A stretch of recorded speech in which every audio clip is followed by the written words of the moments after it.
Can you guys hear me? Can you guys hear me? Can you guys hear me loud and clear? Please comment. Let me know that you can hear me without any issues. We're about to get started, so I want to make sure that I'm clear, clear, no muffled sound of any kind. Of course, it is important that you get a great picture quality, so hopefully you can see the room in my background, clear, high resolution, good sound. Okay, so trying to elevate my production here, so make sure that I can display the rooms that you guys have seen, of course, excluding the reference room, which is still going through last minute tweaks, but we're almost there with the reference room. It is a beautiful Sunday. It is 11:52 in the morning here in Conroe, Texas. I just got back yesterday, actually, from the Southwest HiFi show in Dallas, Texas, downtown Dallas, Texas.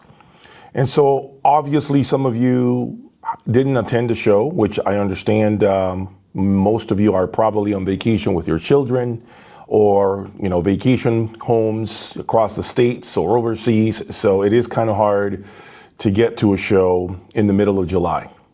But as you know, this Dallas show, Southwest show, is my backyard show now. Since I now live in Texas, I got to be supportive of the show. And I did exactly that. I'd like to first thank Gary Gill and Lou Hinckley for welcoming me to the show, obviously partnering with me to promote my business, you know, at the venue. And, you know, obviously I expect for this relationship to continue going forward. Because again, it is in my best interest that this show grows, and I'm going to help them do exactly that. So thank to both of them for putting on the show. And today I'm going to just talk to you guys, those of you who did not attend, including dealers, of course, that couldn't make it to the show, as far as what I saw, my takeaways, okay, of this show. If you know anything about this show, this is the first time this show has been at this new venue, which happens to be the Sheraton Hotel in downtown Dallas. Okay, so I'm going to speak to you about the venue. First of all, the venue is fantastic. Okay, fantastic. The venue is beautiful, tremendous amount of space. Okay, it is so big, honestly, that I don't know how many people will have to attend to give you the feeling that the rooms are packed, that the show is packed. It is just ridiculously big. Great food. It has a great restaurant down there, which is key, especially for those of you that don't want to walk out of the hotel to find good food. You don't have to do that. You got great quality food. There's a great restaurant. There's also like a sports bar in there too, right next to the restaurant. For those of you that want to hang out late at night with some music in the background and, enjoy a couple of cocktails and whatnot. They have some sports also on the big screen. So that's also a different type of theme.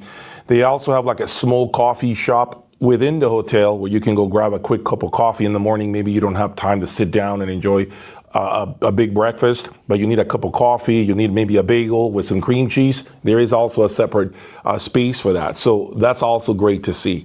So there is no shortness of space in this venue. There is no shortness of like friendly staff, which is key. All of the staff at the hotel was really respectful, really helpful, welcoming, whatever you need, they're there to help. And so if you are planning to attend, whether you're a dealer, a potential exhibitor, you should not be holding back and be concerned with the venue, with the lack of space, the lack of good food. The rooms are fantastic. I have to say, the rooms, I stayed at the venue. The rooms are great, really renovated, clean, great air conditioning. There's actually, to be honest with you, it was so cold I had to turn off my AC in my room. Okay, that's how great the AC system, the air conditioning is in this entire venue. Okay, you never broke a sweat unless you stood outside. That's a different conversation because it was about 100 Fahrenheit outside. But that's just the nature, right? That's just what it is here in Texas in the middle of the summer, middle of July. So it will be that way. So if you didn't have a chance to attend the show, make sure you go there next year. This year, the show took place Thursday, Friday, and Saturday, okay, which is not typically the schedule that you normally see at shows. The reason for that is because here in Texas, Sundays happen to be more of a family-oriented day. Less people get out to do this type of stuff on Sundays. As a matter of fact, car dealers are closed here in the state of Texas. And how do I know? Because I've been looking for a car. And every time I show up at a dealer, it's closed. All dealers, car dealers, are pretty much closed here in Texas on Sunday. And so that's the reason why the show took place Thursday, Friday, and Saturday, okay? Not many people attend this type of activities on a Sunday. So, overall, I think that we got right what we expected at the show in terms of the turnout. Okay, no, it wasn't packed to the max and you couldn't walk through the hallways. As I just stated, the hallways are massive. Rooms are big. I don't think anyone complained about the size of their room. I think there is enough space to accommodate more rooms, believe it or not, than we have at Expona. Yeah, this place has the capacity to host more people than Expona. Okay, so it has a tremendous amount of potential to grow into something larger. Okay, so I think that the only knock, if I were to nitpick here, the only knock, okay, that I saw was the fact that the show was done in the month of July. And as I just stated earlier, unfortunately, this is the month in which many people are traveling. Many people are on vacation. As you know, the school system starts in August. So of course, many people are traveling with their children, which pretty much makes it impossible for them to attend a HiFi show. And also, remember, it is very hot. And I think that also impacts the turnout. Hopefully, Gary and Lou are planning for a different month next year when they host this show again. Because I think that they really need to reevaluate the time of the show. Now, I understand this is a new venue. They did what they could. Maybe that's all there was available for this year. And maybe they do have a plan of moving it next year, earlier in the year, instead of dead smack in the middle of the summer, because it can be challenging for a lot of audiophiles to show up.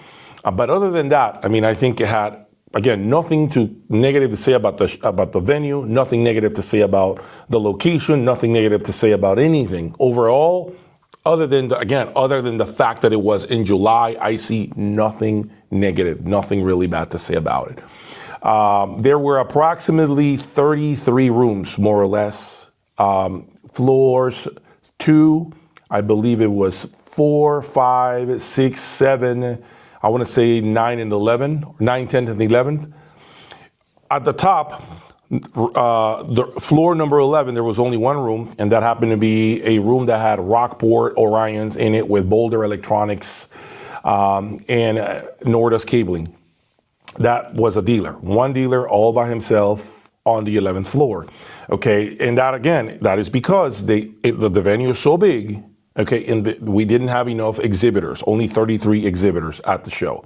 I expect for that number to go exponentially higher, especially if they change the time of the event, the month of the event. If they move that to, I think, March maybe.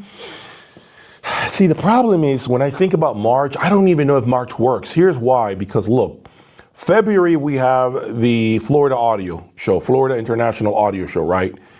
Then if we put it in March, that's a back-to-back show for exhibitors, which makes it challenging. Then in April, we have Expona. So you see, you got February, March, and April. This is too brutal for exhibitors. A lot of these are dealers. And so basically, they're packing up gear just to ship it on to the next stop, which is whatever show that is. And a lot of these dealers, by the way, are moving this gear out of their showrooms. So those showrooms are empty. Imagine going without gear for 3 months. How do you do demos for customers, for clients? You really can't. So it is a challenging time for a HiFi show, the month of March. I feel like March happens to be a breather between the Florida International Audio Show and Expona. March gives you a little bit of breathing room to get your shit together and do Expona, okay? And then you have May, I believe you have Vienna in May, right? And then I believe in June we have this small show, which unfortunately it is, in my opinion, and based on the feedback I've gotten, probably on its way out. Okay, the Costa Mesa show, I think it is in California. I've heard maybe 10 rooms. Okay, it's less than 50% of the rooms that they had the year prior. So I don't know if that show in California is going to survive, to be honest. But either way, that's in June. Okay, so to put it in July, July and August to me are the worst months to hold a show. It is too hot. People are still vacationing. And to be frank with you, I don't think a lot of people are thinking HiFi. How do I know? Because you know what? I am in the business of selling and reselling HiFi gear, as you guys know, right? I am in the business of selling HiFi gear.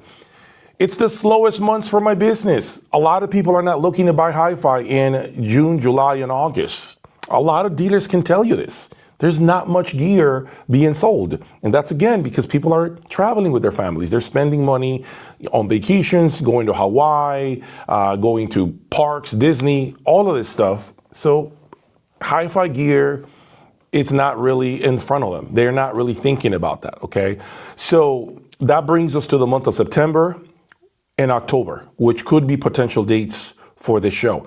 I don't think November is a good month because they have Capital Audio Fest, right? And if you know anything about this, the same Gary Gill basically promotes the Southwest show in Dallas, and he's been promoting this Capital Audio Fest in Washington, D.C. So it's very hard for him to do October in Dallas and then November in Washington, D.C. But I'm, again, speculating. Maybe that's his plan. I don't know. So really, the only shot we have for this show to make sense is either September and maybe early October.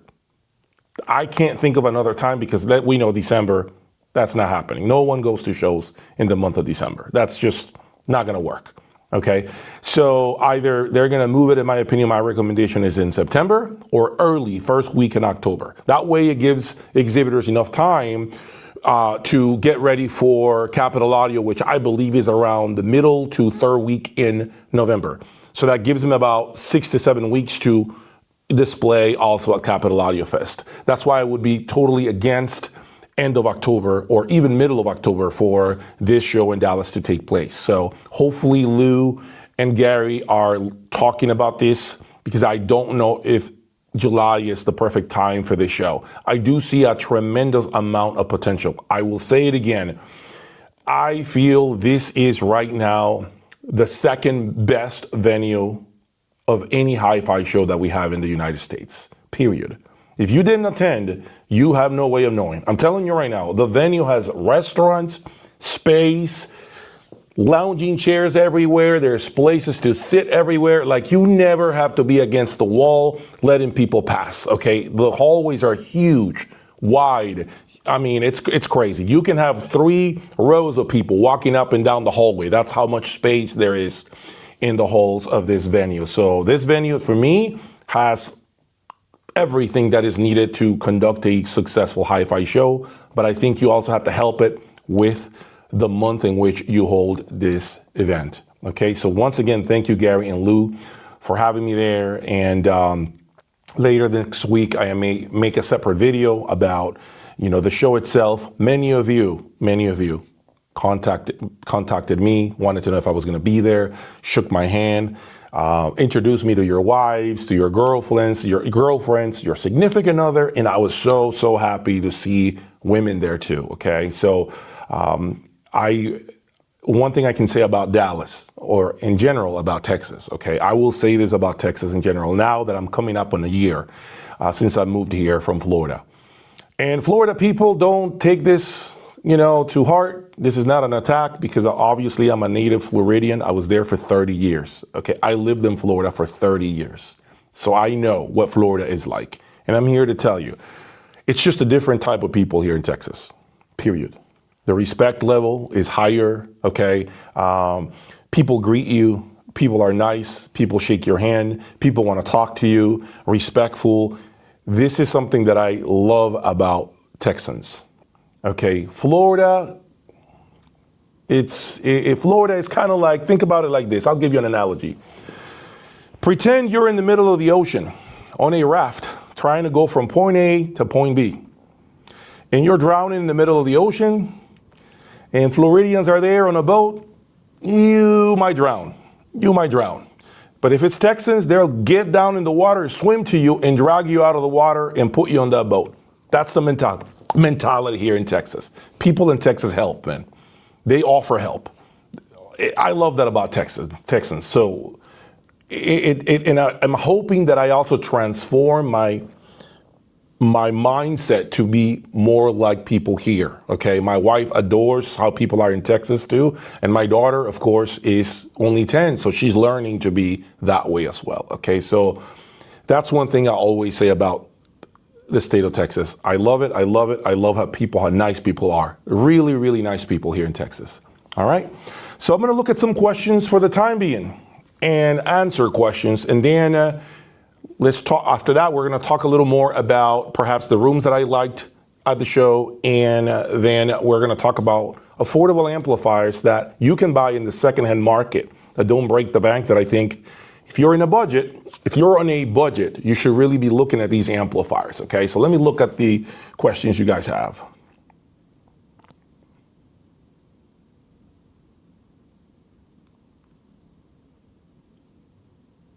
Okay.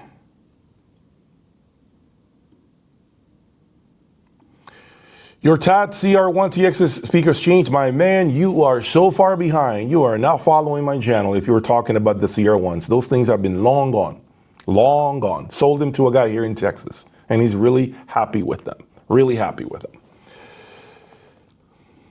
Do I have any opinions or no? Orpheus Labs amps? No. Okay, so there's a reason why I don't buy these brands that only some of you bring to my attention. Brands that I've never heard of. You have no idea how many people approach me. Jay, have you heard about this brand? Do you know about these amps? Do you know? These are brands that I've never heard before. Never heard of these brands. So the reason, and I'm going to give you this information. The reason why I don't buy stuff like that, and I'm looking straight into the camera, because you guys don't buy them from me when I'm done with them. You guys don't buy these weird esoteric names that are out there, okay, that only you guys know about.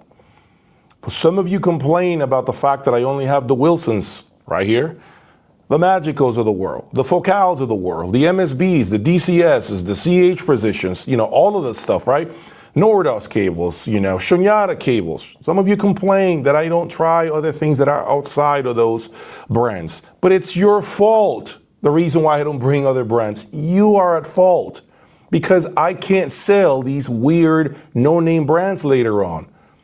It's stuck on an inventory, and I'm not here to collect equipment, guys. I'm not here to have a collection of gear for my daughter later to sell it on Facebook when I'm long gone. Think about it. I have to have an exit plan for everything I buy and display. I have to feel that the brand has decent resale value. I have to feel that the brand has good support and that it has enough like lights on it so that I know when I mention it, you guys know exactly the brand that I'm talking about. This is the reason why I don't embark on buying weird brands. Okay, I would love to display every product, every brand that maybe other channels don't cover. But if you're wondering why that is, now you know. I have to get rid of it at some point. I need to put that money back into the business to keep buying and bringing more stuff in. And if it sits here, it does me absolutely no good. Okay? Question here is, do you recommend plugging in like a fan or floor light into an outlet that is out of phase with your, I don't even know what the point of that is, a fan into an outlet that is out of phase with your HiFi system? I don't really understand your question, to be honest with you. I don't know if you mean that you want to just kind of have that not interfere with your main outlets, which is why you're saying out of phase, meaning on a different row on your breaker panel. I recommend you use a fan on an outlet that is not connected to your HiFi gear. If you can avoid it, yeah, I would say do that, but you should have AC anyway. I don't even know why you would need a fan. You should have air conditioning. Unless your gear's shoved inside a wall and it has no breathing room, that's a different conversation altogether.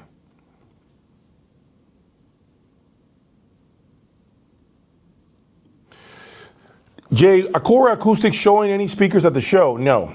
There was no Acora Acoustics. There was no Wilson Audio that I saw. There was no Focal speakers that I saw. There was no Joseph Audio speakers there. There were no, let me think what else wasn't there. What other players? I didn't see a single CH Precision piece there. I didn't see any Martin speakers there. I didn't see a single Borison speaker there. I didn't see... let me see what else I didn't see. No Goldman Electronics. One magical loudspeaker that Scott Walker had. I did see Von Stryker there. And overall, that's, like I said, it was a smaller show. Okay, so a lot of brands were not represented there.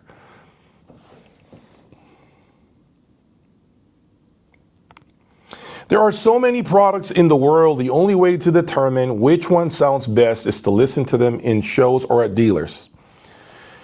So this is a great segue into what I wanted to talk to you guys about. Okay. Look, this is not being said by a lot of people in the industry.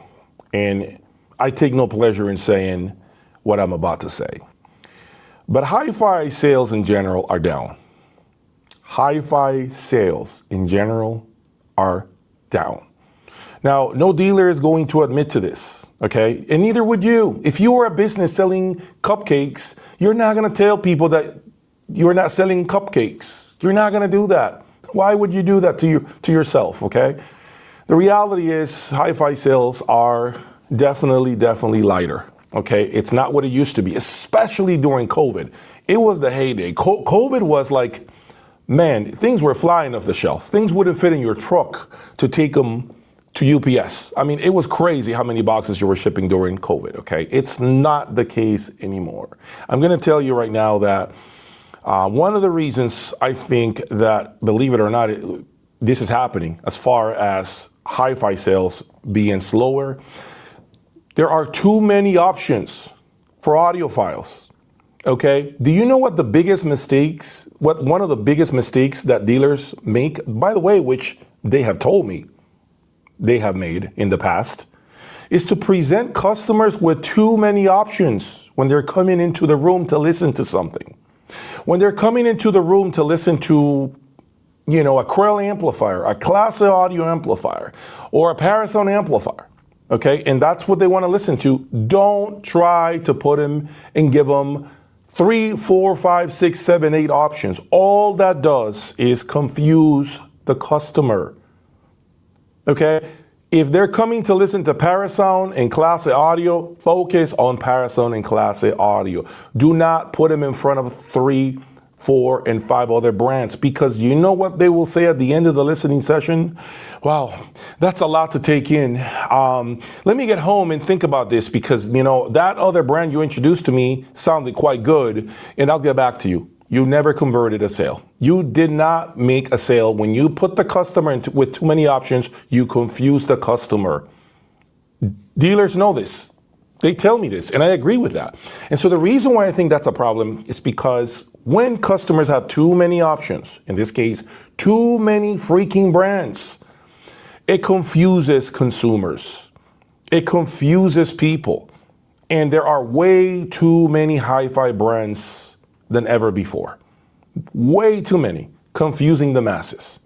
Okay, and if you're wondering, well, that's supposed to be good, Jay, because that's competition. We don't want to see the same players always dominating the markets. Okay, that's fine. I get that. But then I'm going to refute that by saying, when you think about the main players, right, and the way they conduct business, there's a reason why they're on top. There's a reason why they're solid. There's a reason why Magico is who they are. Why Wilson is who they are, right? And they're solid. You buy a Magico, you buy a Wilson, you never have to worry about them leaving the business, ending their business in HiFi. You don't really have to worry about that if you buy a Past Labs amplifier. But you saw what just happened to Dyne Audio? You saw that, right?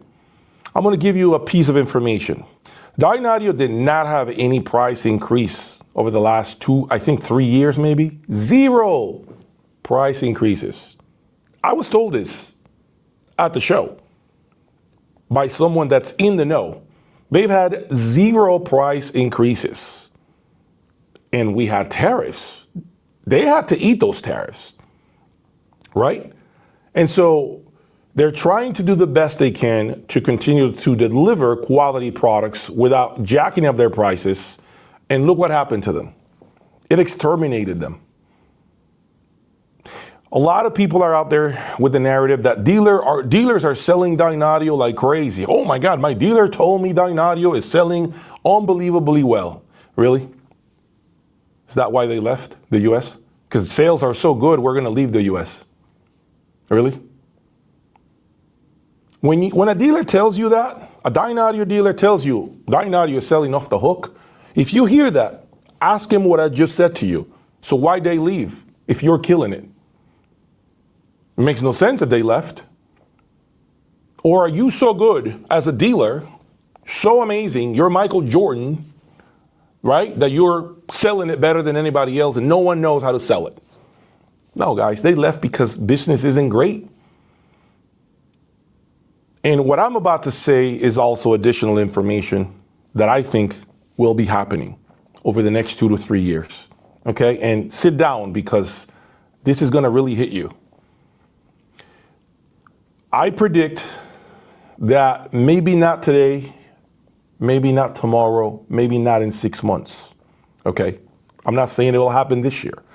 I predict you may see Dyne Audio go factory direct. You're hearing it from me. I predict you may see Dyne Audio follow the Area Surratt business model. If you are hiding under a rock, then I'm here to tell you, Area Surratt is now selling consumer direct. So is PS Audio. PS Audio actually started it. I predict the Dyne Audio will do exactly that. Many of you watch me because you want to see the stuff behind me. You want to see my beautiful rooms. Also, you want to buy what I sell because it's used gear. It's already been depreciated, okay? Which makes sense. But many of you are always frowning upon the fact that this stuff is so overpriced. It's unreal. It's getting out of reach of most of us, right? Yeah, we can agree to that, right? Many of you are parading up and down saying this is getting out of hand, Jay. This brand was 30 grand 4 years ago for that speaker cable. Now it's 100. Or that speaker or that preamp. Now it's 100. So it makes sense. But I think the reason also why that's happening is because of the middlemen. Yes, middlemen has a lot to do with what we're seeing. It is no secret by now that you can buy AccuPhase products from Japan, gray market, right, for less than they're costing here in the United States, right? You can buy esoteric product for less in Japan, right, and bring it into the United States. Now, you're not going to get any support at all from your distribution channel here. You're not going to. You're on your own when it comes to repairs. And there's a reason why there is a price discrepancy globally.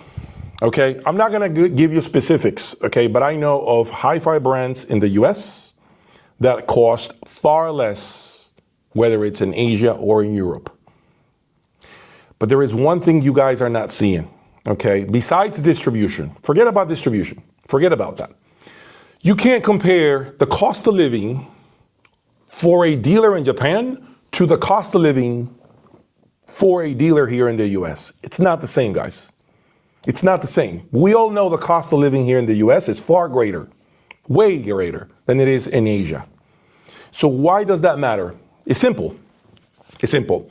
When a manufacturer creates a product and they have an MSRP attached to that product, right? They have created a profit gap, profit margin for that dealer to go off of, right? And hopefully make a living. Yeah? Okay. It's always going to be higher or inflated more here in the United States. Always. Because the cost of living is far greater than overseas. And so the only way, in my opinion, for the market to actually have a correction, and this will happen, the market is going to correct. This is all going to pop. This is all a ticking bomb. All these prices and shit that's going on in the US is over here, and in Canada slightly less, and then in Asia is even cheaper. This is all going to correct itself. Customers are a lot smarter now. They know how to grab a computer. They know how to open up a laptop and start researching for prices abroad about a product they want, to understand what the markup is here in the United States or in Canada or in Mexico or wherever they live. It's very simple. It's very easy to do now. Okay? It's a global thing now. The only way that will stabilize is, unfortunately, in my opinion, the only way that will stabilize is by manufacturers eliminating the middlemen. And that means either distribution or dealers or both. Yes, it's the only way that will go away. It's the only way that will go away. The problem I see with that is, how do consumers get to see this product if there are no more dealers for it? For example, Area Surat now sells factory direct, right? That means they have no dealers or distribution. The distributor was Bob up in Canada, Worldwide Sales, okay? And I know he had several end users in the United States with Area Surat, and I think people could come in and listen to Area Surat, okay? That's fine. Well, that's no longer the case, right? So then how do people listen to Area Surat product if there is no dealer? There are no dealers in the United States. If you are an audiophile looking to buy Area Surat and you just want to go listen to it, there is no dealer. There's no dealer that you can go to. So how do they sell products? That's the question that they need to answer and figure out. Do they have an operation where they may have certain places, boutiques that people can go to and listen? And all of those people working that shop are employees of the brand, or perhaps work on some sort of commission? Maybe. Think about it like this. Why do you think Tesla, okay, think about it. Tesla is sold at the mall. Tesla. You can go to the mall and buy a Tesla vehicle. You want to know why? Because it's a hell of a lot cheaper. A hell of a lot cheaper than having dealers, full-blown dealers, massive dealers, giving Tesla vehicles to independent dealerships. It's a lot cheaper for them. This is how they're able to cut a lot of costs. But if there was a serious businessman, middleman for Tesla, there would be a lot more money, guys. They would be a lot more money. And the reason now you know why you see these crazy imbalances when it comes to prices is because of the middleman. They have to eat, rightfully so. They're not going to do this for free. But the only way this is going to get corrected, in my opinion, is if the manufacturers take full control of everything. Will they do that? I don't know. But we're starting to see a trend already when it comes to this. Okay? I just gave you two names, and I'm telling you right now, you're going to see this from other hi-fi brands. You also want to know another reason why this business model is actually good for the manufacturers? You want me to tell you another reason why? I'll tell you why. Because now they have to sell less boxes, meaning less labor to pay, right, to make these boxes, because now they're factory direct. They get to eat more. They actually make less products while still making the same amount of money. Think about that for a minute. They make less boxes, less pieces, and still make the same amount of money than if they had a middleman, and where at that point they have to sell more boxes, basically, because that middleman needs to eat. Well, now they're eating everything. There's no middleman. That means they have to work less and still make the same amount of money. You see what I'm saying? I think when this happens, and I predict this may happen over the next 2 to 3 years, you may start seeing a shift. This is going to blow up. I'm telling you right now, the pricing structure is going to pop. It is ridiculous. Even for me, being the ultra high-end guy, I'm telling you right now, you are going to see things transform over time. It's inevitable. Manufacturers are going to have to get involved. They're going to have to get involved and start eliminating partnerships. Okay, they're going to have to.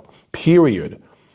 Period. You know how many times I've been told, if you buy it through Amazon, it'll cost you that. But if you go to our website, we'll give you 15% off. You know why that is? Because they're paying Amazon 33 to 35% of what you're buying just to go through their platform. So for them, it's better to tell you, I'll sell it to you, that item, for 15% with a 15% discount if you buy it through us directly through our website. Because they just made money on you, more money on you, by cutting out the middleman. It's the same with HiFi, guys. It's the same thing with HiFi. It's no different. It's business 101. Okay, so I expect, again, that there will be a correction in the future. We're gonna have to, this is gonna have to finally happen. The grenade is finally going to detonate. It's just, I'm telling you, the clock is ticking, in my opinion. It's ridiculous to see how expensive all of this has gotten, but I just gave you one reason or several reasons why that is. Okay, the internet is going to try to make things the same across the globe. There is no reason why something in Japan should be $15,000 and in the United States $75,000, other than the middlemen, as I said to you, the middlemen. And of course, for the time being, tariffs. We understand that, okay? That's a whole different conversation, the tariff, okay? But overall, prices should be more or less the same globally. More or less globally, and that also eliminates another big issue, which is people don't have to be importing stuff, gray market stuff anymore, because you're gonna look at it as, dude, it's about the same price we pay here in the United States. I don't need to bring it and then pay tariff to bring it into the US. People are gonna be completely discouraged to buy from other countries at that point in time, because the MSRPs are pretty much around the same. This needs to happen globally, guys. It needs to happen, and it's inevitable. But manufacturers will have to step in.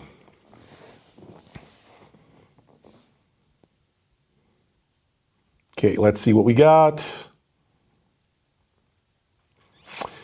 What are my thoughts on D'Agostino amps? Great amplifier, great American brand. My only concern with D'Agostino, if I'm being honest with you, I'm gonna be honest with you, okay? One of the greatest amplifier designers of all time, okay? He was the reason why Krell was so good and so iconic in the 90s. Okay, that's the reality. My only concern with D'Agostino is a succession plan. Who is going to take over the brand the moment he's gone? Because let's face it, he's not a spring chicken.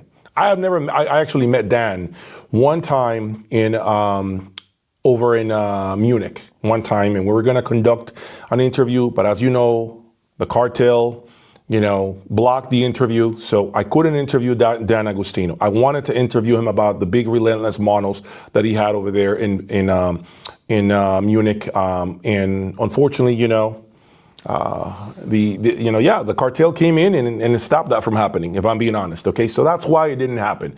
But I saw him, and he's nice, he's friendly, and all of that. But he's not 45 years old. He's not 55. He's up there in age. What will happen when he's gone? Who's building those amps? Who is going to build those amps when he's gone? Or will we see the same thing that happened to Krell, but now with D'Agostino in all of their products? Is that where this is headed? I don't know. I'm just concerned with that, right? We just saw the announcement of MIT cables. In case you're hiding under a rock, MIT cables, it's done. Done. Bruce has officially retired. Bruce happens to be the designer, the guy, the head, the brains behind MIT cables. He is, as far as I know, not doing well. He's 82, I believe, 83 years old, not doing well. He can't do it anymore. We just saw the announcement. MIT cables is done, finished, no more. Okay, so that I don't know more about, what the actual, what proceeds, whether they're still going to repair cables. I don't know anything about that. I'm just saying he made an announcement and he said he's officially retired. These guys are dying. It's the same thing that's happening to the audiophiles that are already dying. The younger generations are not buying the same level of products that the old audiophiles were buying. And so my concern with D'Agostino is exactly from that aspect, the succession plan. Where is this brand headed when he's gone? What's the plan? Who's building it? Has he taught anything to anybody? Now, I understand that the new generation of amplifiers that he's got, he had another team there help building the amplifier topology and all of this. I'm sure he still has something to do with it, but I don't know to what extent. I don't know how much he's doing. That has never been disclosed. I've never seen an interview. If you have seen an interview where he talks about how much he did for these amplifiers, what were his efforts to the creation of this new generation of amplifiers. If you have an interview, send me the link. I haven't seen anything. But I do know that he wasn't the person building these amplifiers who designed everything inside the amplifiers. I know he had and maybe this is somewhere out and about, he had a team that was the design, everything. I'm sure he has input. I'm sure he has obviously to make sure to approve of whatever was done. But I'm afraid for the brand. I'm afraid that we may not even have that brand. Who knows? 5 to 10 years from now. I don't know. It's happening now. Wilson is the only one that I know of right now that had a great succession plan with Daryl. And some of you are going to hate me, but even dealers, you know who you are, Wilson Audio dealers. You know who you are, Wilson Audio dealers. You know who you are. I'm not going to give up your names, but you know who you are, okay? You all have told me, and I agree with this, okay? Ever since Daryl took over, Daryl Wilson has built better speakers than his father did. Okay? He took what he did, and in my opinion, he's made it better. To me, this is the first proof of what I'm saying. Right here, right behind me. A lot of you have said to me behind closed doors, Daryl, it's great to see him do better work than his father did. So I'm here to repeat that. I believe Daryl is doing better speakers. The way he voices speakers to me is more to my liking than his father did, period. Again, that's my opinion, and a lot of other Wilson Audio dealers have said this to me. Who will go nameless. Okay, so that succession plan worked. Okay, Wilson has nothing to worry about for many, many years to come, many decades to come. A lone wolf is still relatively, young. He's not, 80 years old, so that brand still has a while to go. And I don't know about the rest of the brands. Focal, we know is a massive freaking company that owns it. So it's a big group. Okay, so I don't even know who designs them. They can just hire different loudspeaker designers. And those brands are essentially, they continue forever. They go on forever, okay? But these other brands that have people behind them, a face behind them, once that face is gone, I pretty much can say to you that the product eventually vanishes. Look what happened with Air Acoustics. Air Acoustics. You know who they are, right?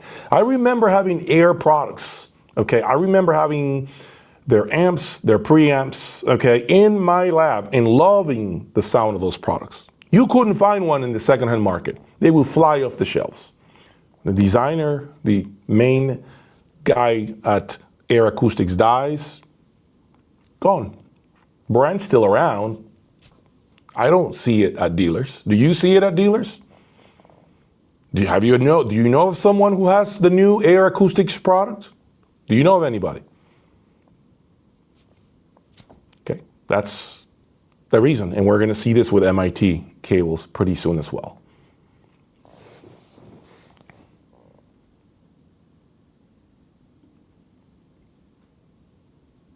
Buy American boutique stuff if you're on a budget. Yeah, that's fine. I mean, there's nothing wrong with American. Look, I'm going to give you one other example. And most of you here who watch me are car guys. We can agree to that, right? Or women. I know there was a woman at the show. I can't remember her name, but she was telling me she watches me religiously with her fiance or boyfriend who was there too. Okay, so I got to make sure I address you. Thank you for watching me. Okay, and so I'm going to say the following. Okay, with cars in the car industry, we see all the time American and we see European cars. As of late, I have an infatuation with the BMW M3 and also the Cadillac CT5V Blackwing.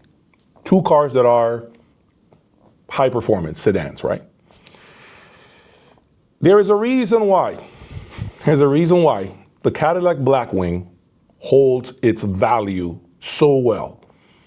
It has, I've seen him for 100,000 miles, still at $65,000 to $70,000 when the MSRP is 100 grand.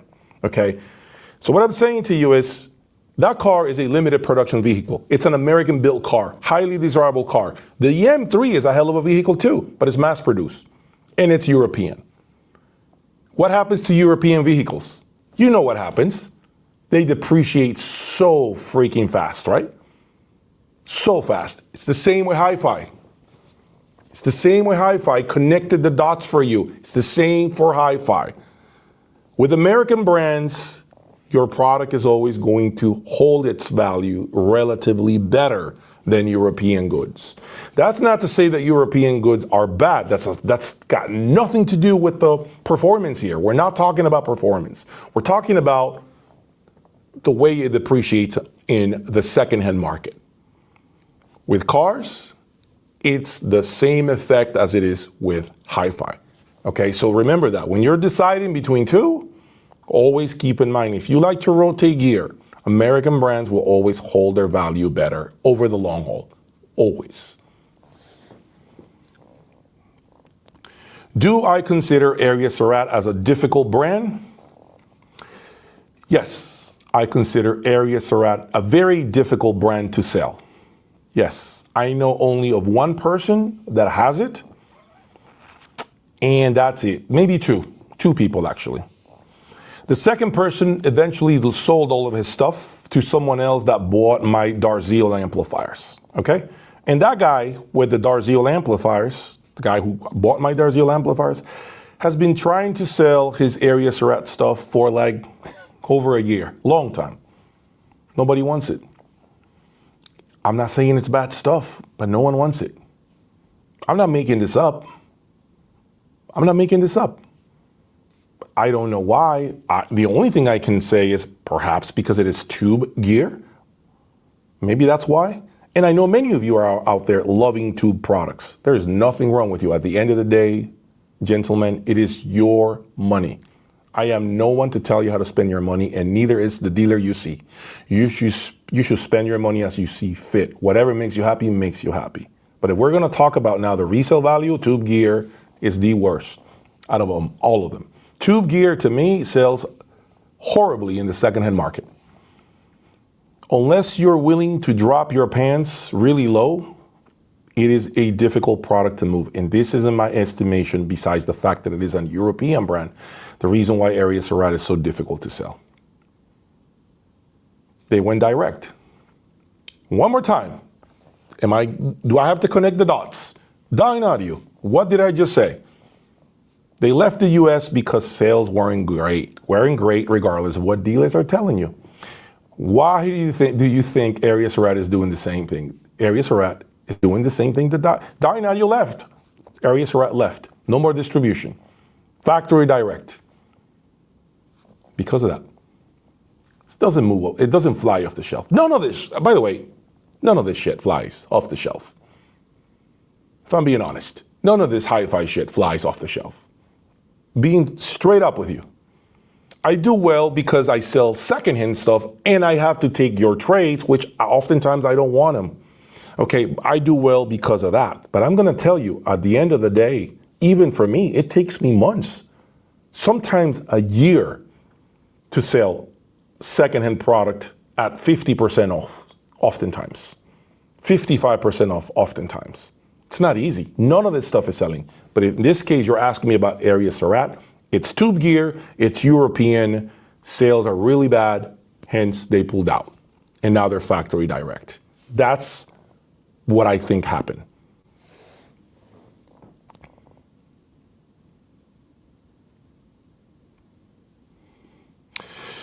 Jay, you are my hero, my audio warrior. Thanks, man. Thank you, man. Thank you. My understanding is that Valeria at Acora was just kicked out of his company. This is a very hot topic. What happened to audio research? What happened to Acora Acoustics? Many of you have been texting me, asking me, Jay, what do you know? Jay, tell us, what are your insights? Look, I'm going to go and walk over the information I have. I'm going to be right over the top. I'm not going to dig deep, slice and dice everything, but I'm going to tell you this. This whole war in process with Valerio and his partner or former partner is not over. This is not over. This is going the legal route. This is going to court as well. This is going to head to court. I'm telling you. Okay? It's not over.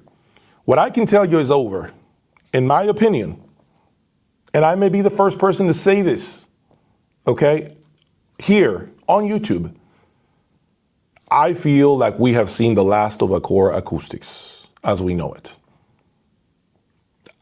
Unfortunately, that means that a lot of you who invested in the product are now stuck with just a big piece of marble. Yeah, that's it. I hate to say it, but I think Acora is finished based on information that I've gotten from the inside. What will happen is a rebrand. I don't know if Valeria will continue to produce product that is built in the same fashion as Acora Acoustics were. I don't know if that's what he's going to continue to do. I certainly don't think that the person that spoke on the brand recently on another podcast will be the person to carry on with the brand. I don't think he will because he needs a loudspeaker designer anyway. And that was pretty much all Valerio, the mind behind Acora Acoustics. That was pretty much all of his thought and hard work and dedication, right? He was the designer of the brand. So without Valerio in front of that brand, there is no more Acora Acoustics. I think, but we have seen the end of Acora Acoustics as we know it, period. Again, write it down on a piece of paper, put it on your iPhone, date and time when I'm saying this. We will probably never see Acora Acoustics anymore. I feel bad for those of you that have the product. I feel bad for you. You better love it. You better be like, I don't care if it depreciates to 10 cents on the dollar.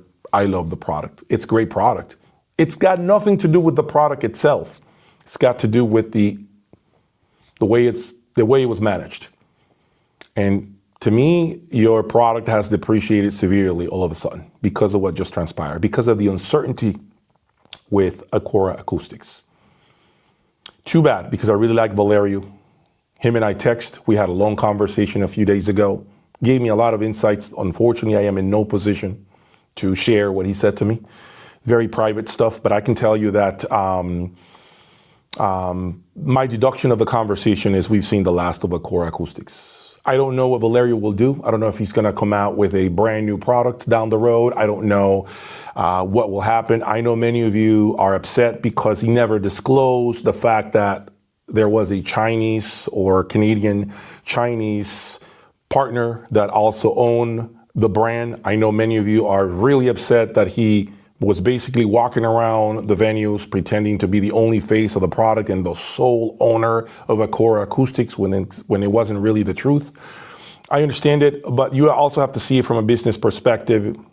Many people in this industry are always frowning upon Chinese ownership of any brand. Many of us. We've seen it with with MBL.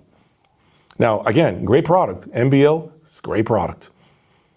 I am not dismissing the performance of any product that I'm talking about here. I want to make sure I say that. I'm simply talking about ownership. Anytime, especially American Audiophiles, you all watch me, American Audiophiles. You all know I'm telling it like it is.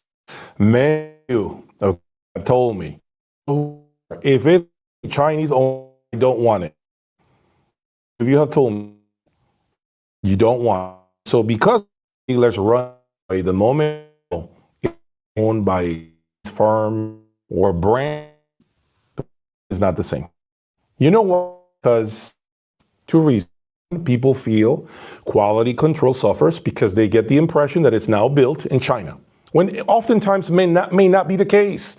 I don't even know, is MBL still being made in Germany or is it being made in China? I don't have any details on that. Maybe it is still in Germany, but it's just owned by the Chinese. I don't know. Maybe that's the case, okay? But the perception is it's being built in China, meaning it's not great product, it's bad quality, poor QC, poor quality control, okay? And also because of politics, okay? That's another aspect, okay, why American Audiophiles refuse to give more money to China. So they're like, no, I'm not buying a Chinese product, I'm buying American, period, I'm done. I've been told this before. I've been told this by audiophiles. They're not buying anything Chinese owned. Okay? Although they forgot to check maybe the parts, maybe the furniture that they have is made in China. They just never figure it out. But I think a lot of us have Chinese stuff right now in our homes. These chairs I'm sitting on are Chinese probably. You know what I'm saying? So it's inevitable. We all have Chinese stuff in our homes. All of us. The TVs, freaking blenders. All this stuff is made in Taiwan. You know what I'm talking about, right? All of this stuff. Okay, so, but the reality is when it comes to HiFi, they're like, no, I'm not doing it. So I think that's kind of the anger where things come really, really thick for Acora Acoustics, where people felt cheated. People felt like, why wasn't this ever disclosed that Valerio only owned X percentage of the brand, the other gentleman owns X percent, and then there's a third owner that owns another X percent of the brand. This was never really disclosed, right? And he basically said to me, look, quite frankly, we did it because of the reasons that I just mentioned to you guys. And I don't blame him for that. I don't blame him for that. I do not blame him for that. When it comes to audio research now, I think that's a different conversation altogether. Okay, I think now that they have appointed the same gentleman that was basically running the business years ago. Okay, he's back in control of the brand because obviously he has experience with the brand. I don't think audio research is finished. I think we're going to see audio research continue to produce quality products. I have no experience with any other latest creations. Don't know whether it's good stuff or bad stuff or reliable, unreliable. I can't say anything because I have no way of giving you data points, true ownership of that product. But I don't think audio research is finished. I think they are going to simply regroup and figure out their internal structure, figure out who's going to do this, who's going to do that, and obviously get some help. We saw Kevin Hayes from VAC Amplifiers recently make a post making it official that his time helping audio research as a consultant ends July 31st, which is next week. So he's basically saying, I have been helping him. I was part of the design process of several of their products, which is great, by the way, to have Kevin Hayes also put in, his his thought into the production of these latest audio research products. I think it's a fantastic idea. But he said it. Listen, it ends July 31st. After that, I'm back to what I have been doing my whole life, right? Which is making great VAC products.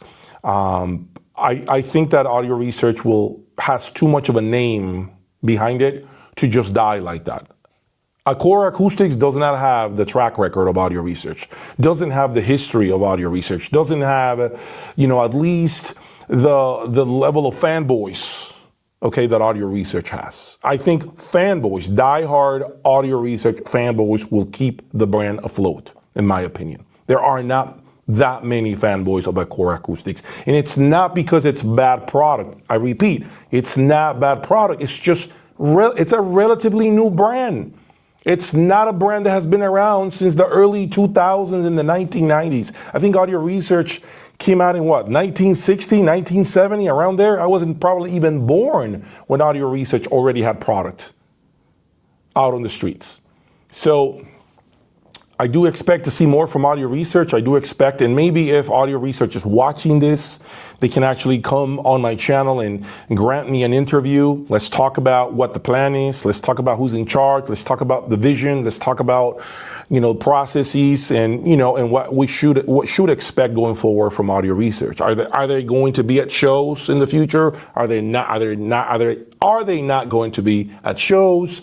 I don't think we're going to see an Acora acoustic loudspeaker at a show ever again. It's sad because I really did enjoy when Valerio had those late, long listening sessions with Michael Fremer and Greg Weaver. And, it was some of the best, times at HiFi shows, and so he's definitely going to be dearly missed. Okay. Valerio really left a huge fingerprint at HiFi shows. I will say that, he was definitely missed in Dallas. Definitely. We could have used Valerio and Acora Acoustics in Dallas, hands down. Absolutely could have used them. So hopefully he can come back and bounce back and really regroup and reinvent himself and maybe come up with another idea, a product that he can, stand behind and be fully transparent going forward. Because I really do like him as a person. I unfortunately don't have anything negative or positive to say about the other gentleman that spoke on that other podcast about Acora Acoustics. I have no way of giving you any feedback about him. I really don't know much about him.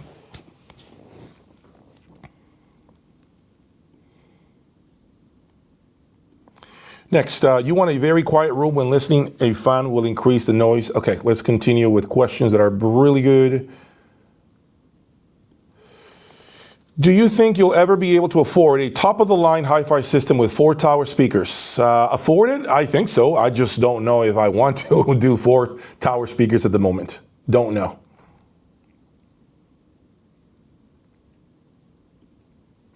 What transport would you recommend, and do you still sell authentic audio image cables? I don't really have any recommendations when it comes to transports because I don't really play with CDs too much.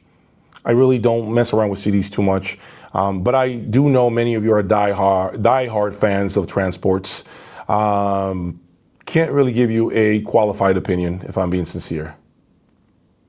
I think the question was, should other than the sound system be the opposite hot leg? Okay. Would you recommend that sounds warm? Would I recommend a DAC that sounds warm and priced less than $30K? Yeah, that's called the MSB reference DAC that I have right now on my website for sale. That's exactly what you need, and it's less than $30K. Go to my website, jaysaudiolab.com, and locate that reference DAC from MSB. And if you have a trade that's interesting to me, I'll be willing to take it on trade as well to make the deal happen.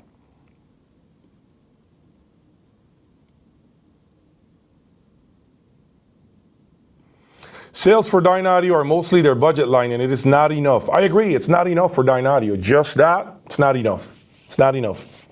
It's not enough.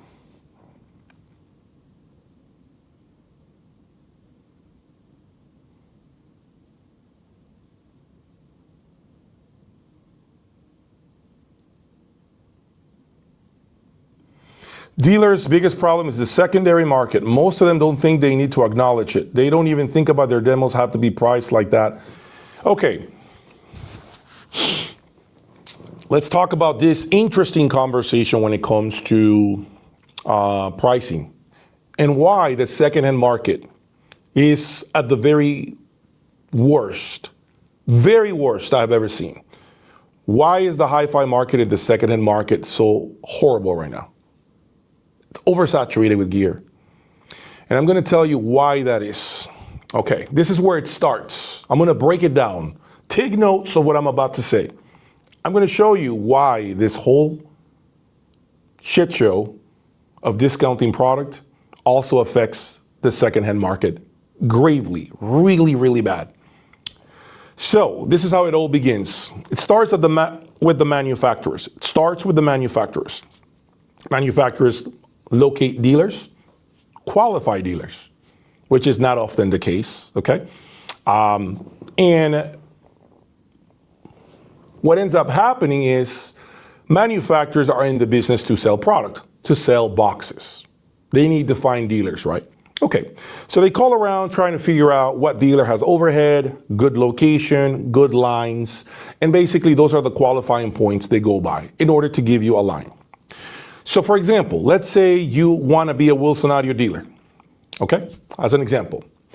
Wilson Audio dealer, Wilson Audio calls you, figures out where you're located. Okay, do we have another Wilson Audio in proximity? We do not.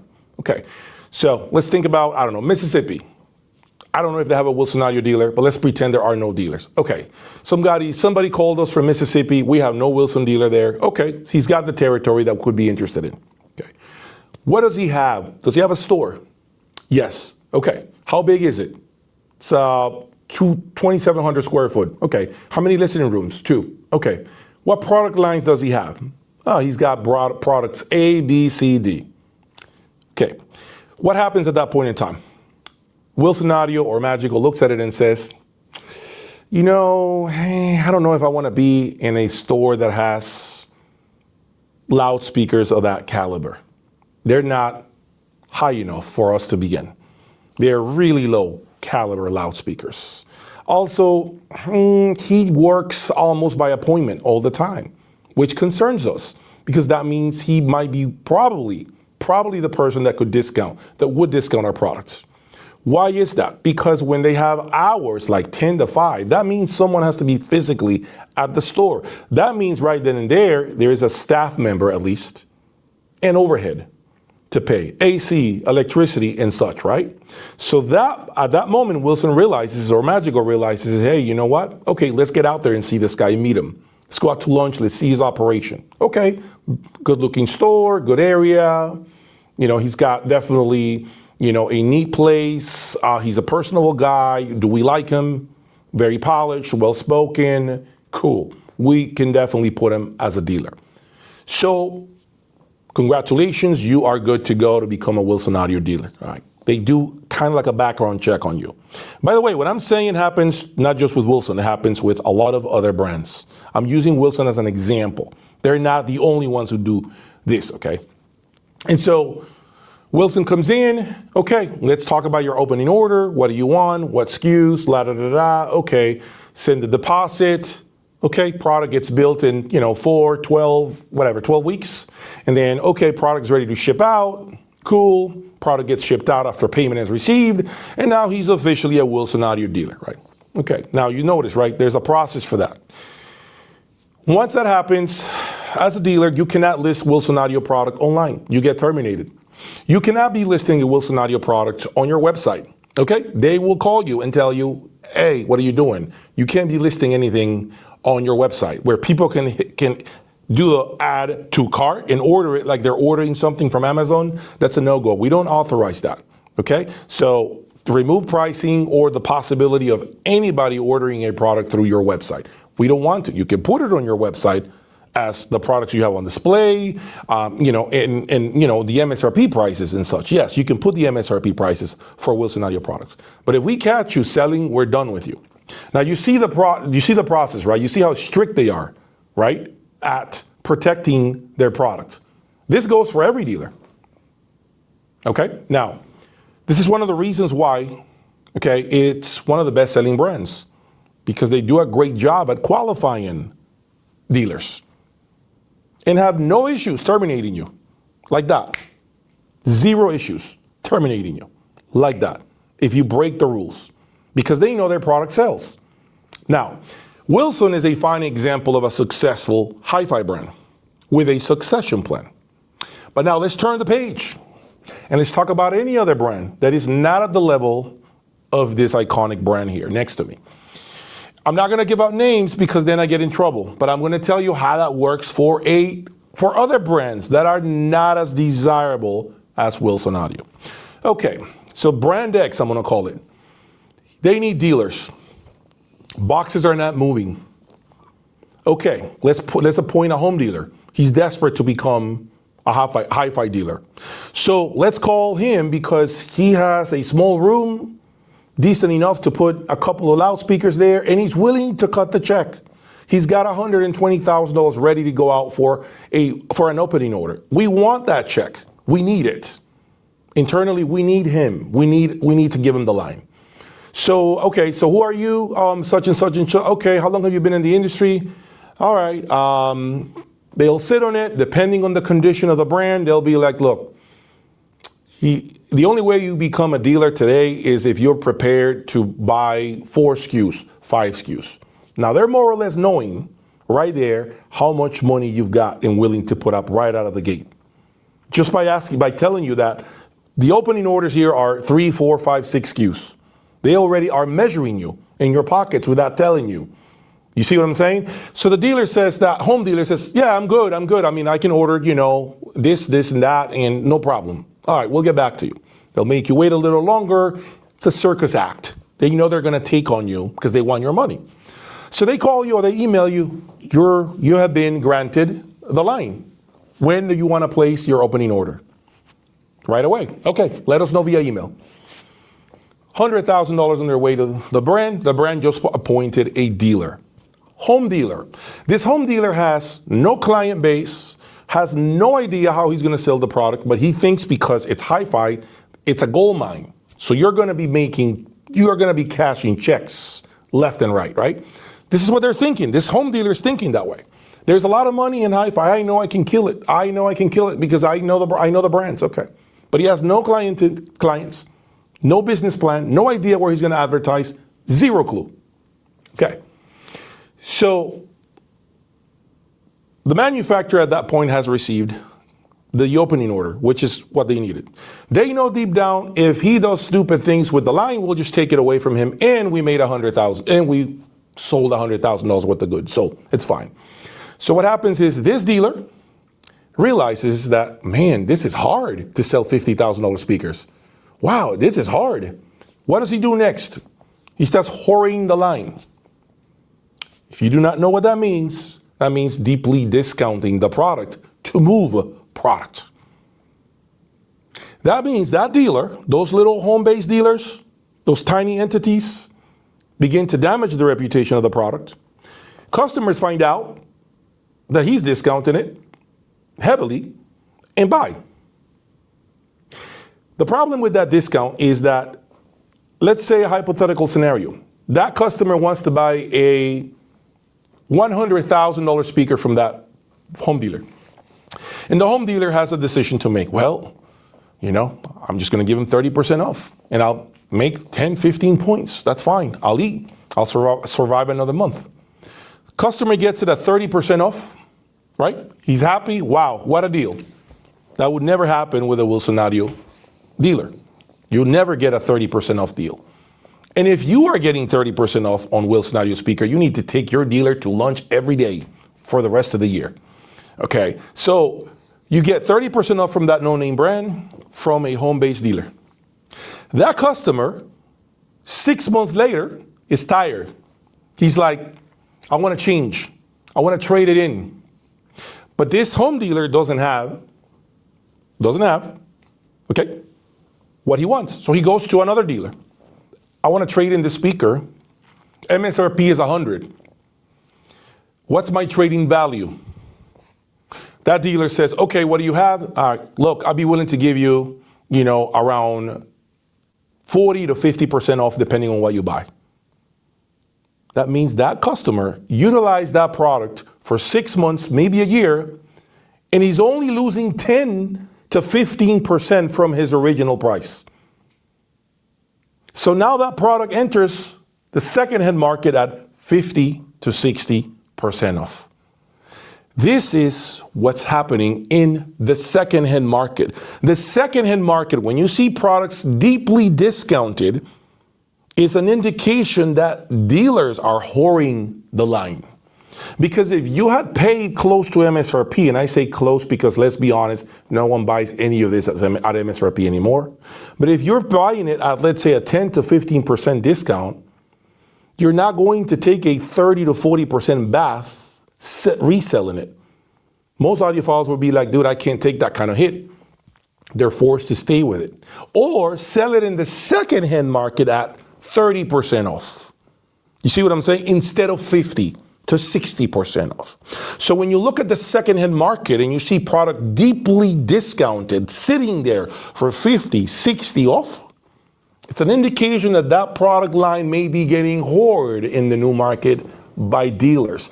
But I'm not blaming dealers, I'm blaming the manufacturers for doing this. Because manufacturers are giving lines to people that have no business having the products. This is how you measure how the new market is conducting business, by looking at the secondhand market. Okay, remember that. This is exactly how you look at things. You understand there's no way this amp that is $100,000 right now, brand new, is selling on this platform for 30 cents on the dollar. No one takes that kind of beating unless they got it for 30 to 35% off brand new. You see what I'm saying? That's the only way. That's the only way. It all goes back to the manufacturers. Cancer starts with the manufacturers appointing people that should not be dealers, should not have any business selling ultra hi-fi gear. They are the first disruptors of the industry, and quite frankly, one of the reasons why I'm in business, if I'm being honest. If I'm being honest, that's one of the reasons why I'm in business. Keeping it 100% with you. It starts with the brands, okay? No dealer can become a dealer if a brand doesn't want him to be a dealer. I've heard of so many people, and I'm not even gonna give out names, okay? Because it doesn't help me. But I'm gonna tell you, I've seen some hi-fi dealers on the website of ultra hi-fi gear that I'm like, how is this guy a dealer? How is this person a dealer for this brand? Dude has nothing in the store. Dude has a Sonos player in the corner and a Bose, boombox. How is this dude a dealer for this hi-fi brand? You know how? He cut the check. And you know what he did on top of that? He doesn't even have the demo product he bought. He actually sold it to recoup his money, but now he has the line. That's how this shit works. And I know if there are many manufacturers watching me, if you didn't know this is how it works, well, now you know how it works. You're opening up dealers that should have no business representing your line. And they're whoring their demo products without you knowing. You think they still have the product. They don't even have it on the floor no more. It's long gone. They sold it the moment you sold it to them. And actually, you shipped it to them. They hang on to it for a month, and then they ship it out to the actual owner that wanted it. Matter of fact, I'm going to tell you something else that happened. And I'm going to be honest here. This happened with a Wilson Audio dealer. Wilson Audio dealer. I'm not going to get the dealer in trouble, but Wilson Audio, if it's Monday when you watch this, you need to have an internal conversation about this shit, okay? I'm going to tell you what happened. This is a Wilson Audio dealer. And I'm going to tell you how it went down, Wilson Audio. You think I don't know. I know more than you know. Okay? This is how it happened, okay? A guy calls me out the blue. This is in Florida, not here. This is years ago. He says to me, dealer sold me a pair of Alex V's. I gave him the money to place his order on a set of demo Alex V's. And the plan is for him to show them at the store for 8 to 12 months. And then after a year, which is the time in which you are authorized to sell your demo with the intent of buying more demo, okay? Because that's the agreement usually with most hi-fi brands. You buy demo equipment and you have to display it for at least 12 months before you can sell it. But you gotta let them know you're selling it, and then they'll tell you, okay, sell it. What else are you going to buy from us? Okay, that's how it should work. Okay, this dude calls me and says, I bought a pair of Alex's from a Wilson dealer. Okay, Wilson audio dealer. The dude doesn't have the money to buy them, but Wilson is pushing him or pressing him to buy the new Alex V's. This is when the Alex had just dropped to the market. The guy, okay, tells me I gave the dealer the money for demo pricing on that pair of Wilson Audio V's, but he's got to keep him on the floor in case Wilson shows up over the next 12 months. So I have a receipt with the date and time in which the speakers will be sent to my house. So the dealer ordered the speakers, pretended it was his money when it wasn't, and hopefully sold 1 or 2 Wilson Alex's V's with someone else's money. I bet you didn't know that, Wilson Audio, did you? I bet you didn't know that. And how do I know? Because the dude that bought the Alex's V's, okay, told me all of this when he was done with the Alex's V and wanted to sell him to me because he was done with him. He wanted to change speakers. And he was going to do the same thing with the money that I was going to give him for the Alex V's, which we could never do business because he's a nutcase. He was going to buy a pair of Alexia V's from that dealer and do the same thing. Wilson Audio, you're being told now what some of your dealers are doing. Yes, some of your dealers are taking money from customers to place orders for their opening orders or to order demo products. Now you need to do some digging and figure out who did you sell Alex V's in the early days and connect the dots of who is doing this to you. But I'm telling you right now, that dealer has been on board for quite some time. He's not a new dealer. He's not a dealer that has been with you. This dealer has been with you at least 5 to 8 years, easily. Easily. Okay, so now I'm giving you, all of you understand the story now, how this works? There's a lot of hustle that happens behind the scenes. And now you understand why this secondhand market is so shitty. It starts with the manufacturers appointing shitbag dealers that should have no business being dealers. Zero fucking business, but they can cut the check. You know, I've been in conversations with people on speakerphone while they've been having conversations with the brands about how everything transpires, how everything gets put, how pen to paper is taking place. The wheeling and dealing that brands do with dealers. I have been quietly behind the scenes there, listening to these conversations. Yeah, I never say anything about it. I'll never give up my sources. Never. But I'm telling you, this is what happens. This is why shit is out of control. This is why prices are crazy. This is why you dealers can't sell shit in the new market oftentimes unless they drop their pants to their ankles. Because the first thing many of you are going to do is, why is this dealer wanting 100 here when the product is sitting on the used market for 30? Something doesn't add up. I just connected the dots. They're whoring the brand. That's what's happening. They're whoring the product. That's what's going on. Another tactic, manufacturers, that you need to know, your dealers are doing. Your dealers are doing. Okay? They're putting product on used websites that they don't have. Products they don't have, and do bait and switch on customers all the time.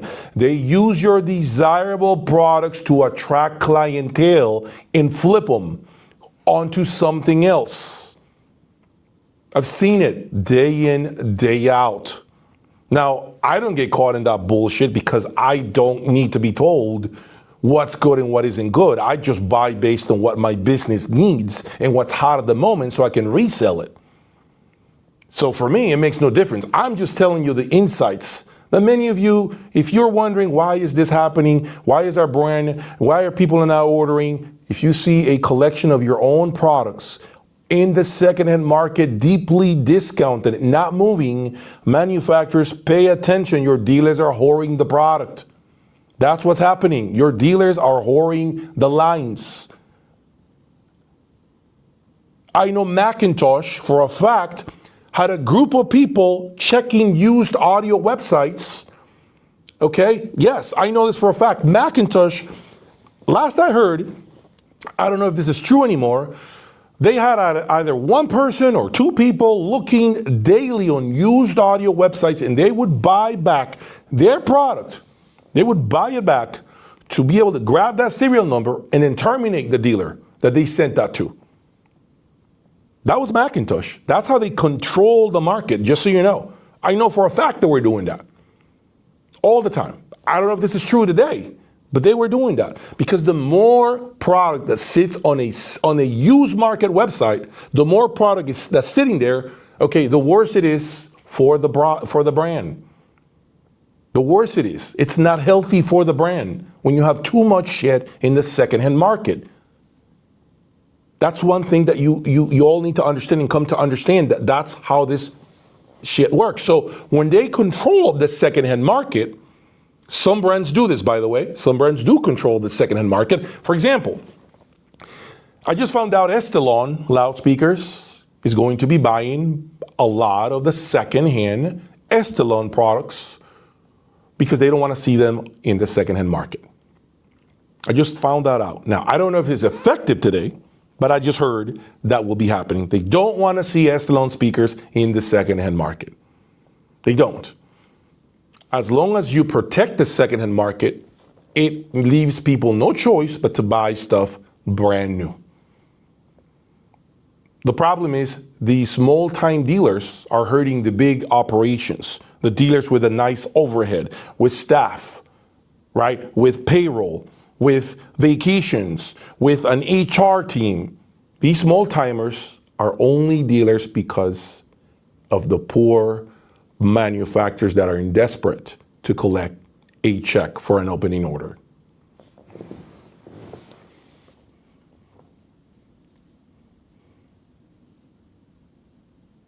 Okay, I'm gonna look at more questions and see if you guys have any more.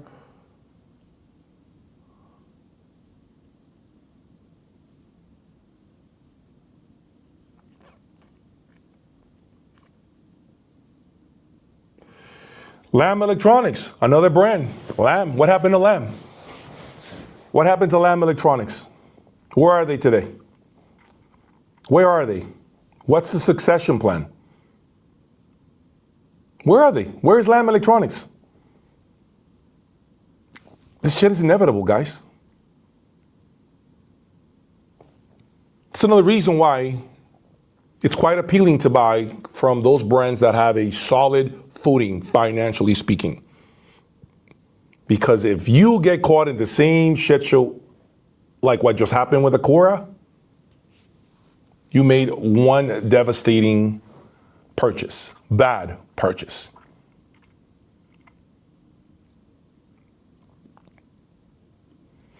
Saw him in Munich, doesn't look in good shape. Yeah, he's not doing well. You know, Dan Agostino, we know that. You know, he's hurting, he's hobbling, we know that. But he's not a spring chicken. It's got nothing to do with him. But he doesn't look like he's doing jumping jacks every morning, right? And it's fine. I don't know what the succession plan is there. I don't know. Are we 10 years out before that brand vanishes? I don't know.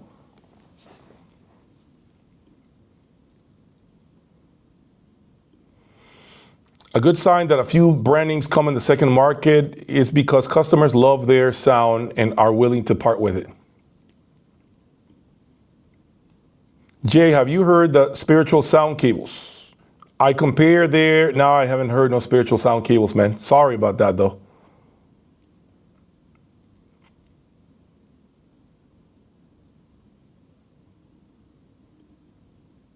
Market dynamics and value of retention.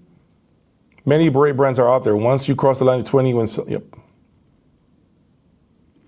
Looking at your comments, guys, please hit the like button. If you like this conversation, if you like the insights I'm giving you, I expect you guys to do this. Hit that like button. I expect you guys to subscribe to the channel, right? I'm here giving you more inside information than ever before. So please support it. Hit that like button, subscribe, okay, to the channel. Thank you. Solution versus Boulder Audio. Great brands, both of them. European brand and American brand. You know, I've had them both.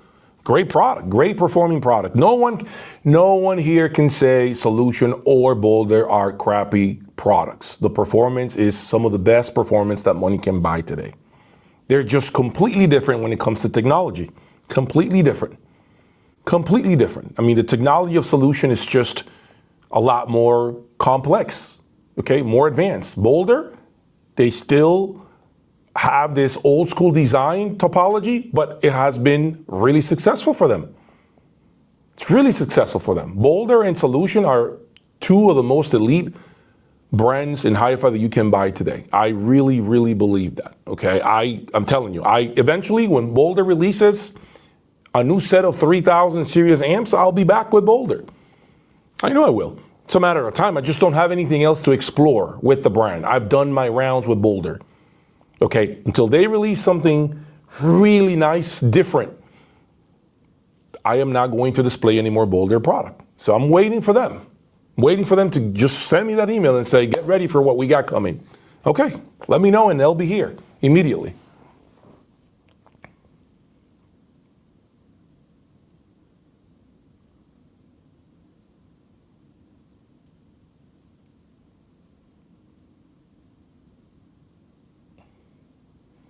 How was Grandin Note? I really didn't pay attention to this Grandin Note stuff, to be honest with you. Didn't pay any attention to it. Couldn't say anything. The majority owner of ARC and Acora said publicly that big changes are coming to Acora. Very open about it. Okay, I certainly hope so. Yes, I have heard Class D amplification. I had the Belcanto Black system. Really good with Martin Logan Neoliths. Really good system. Very good show. It's a very good show, so that's why I'm hoping that you guys are hitting the like button and subscribing to the channel. If you give me the likes and the subscriptions, I can make really interesting shows. But sometimes you guys are lazy at hitting the subscribe button and liking the video. That's the problem. You know, I'm keeping it real, all right? I can be honest with you guys.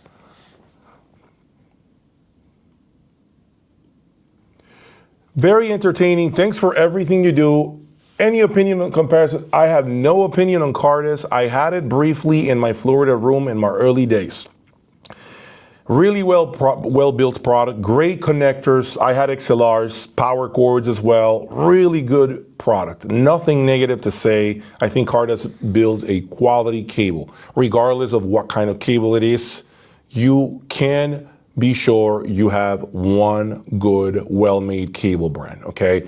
There's nothing cheap about Cardis cables. No one can say anything negative about Cardis cables. They are really, really well built. Cables and some of the best cables built in America.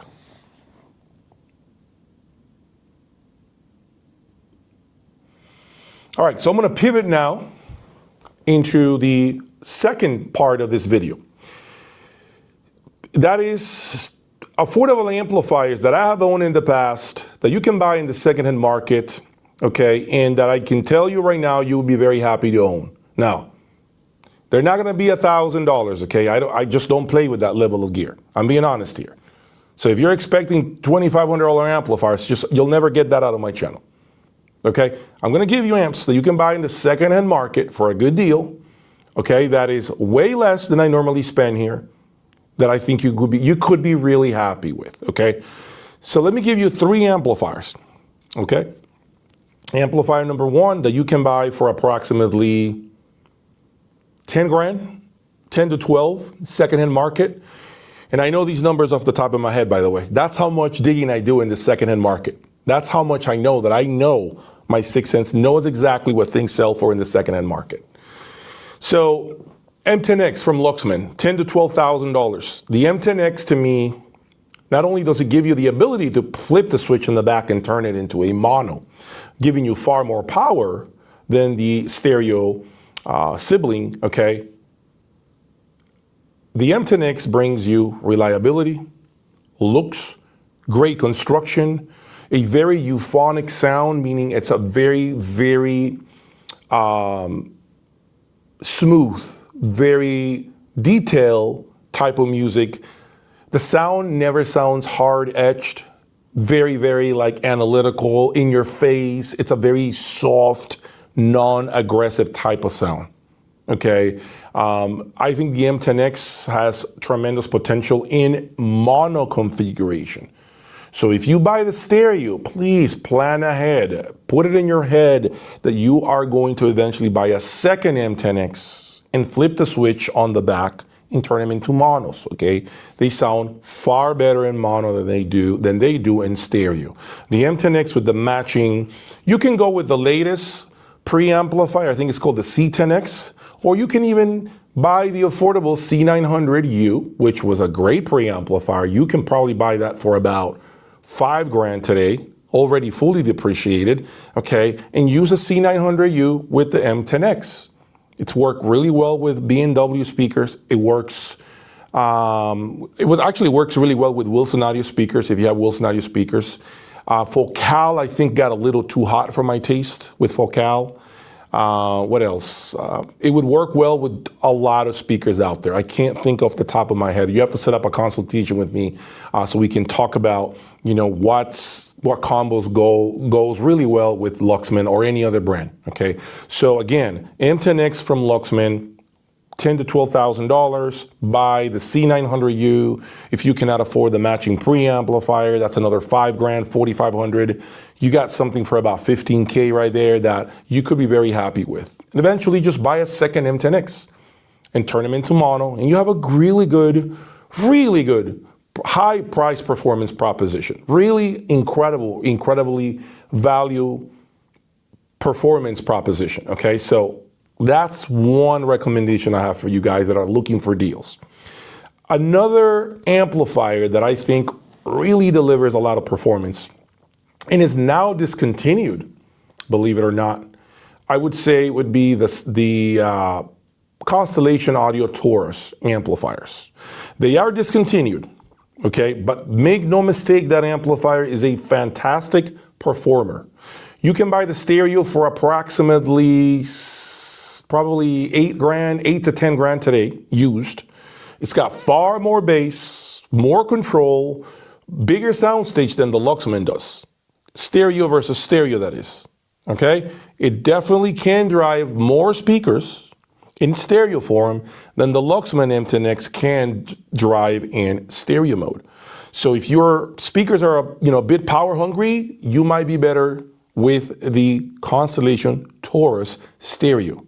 Now, if you can afford the monos, even better, okay? But the stereo to me sounded fantastic, even with Magnepan 20.7s, which I remember having with the Constellation Stereo Centaur Taurus, amplifier.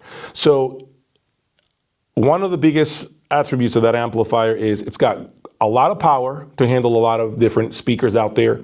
Very smooth, but it is a much better. The quality of the watts of the Constellation Taurus to me is just more refined than the Luxman 900U was.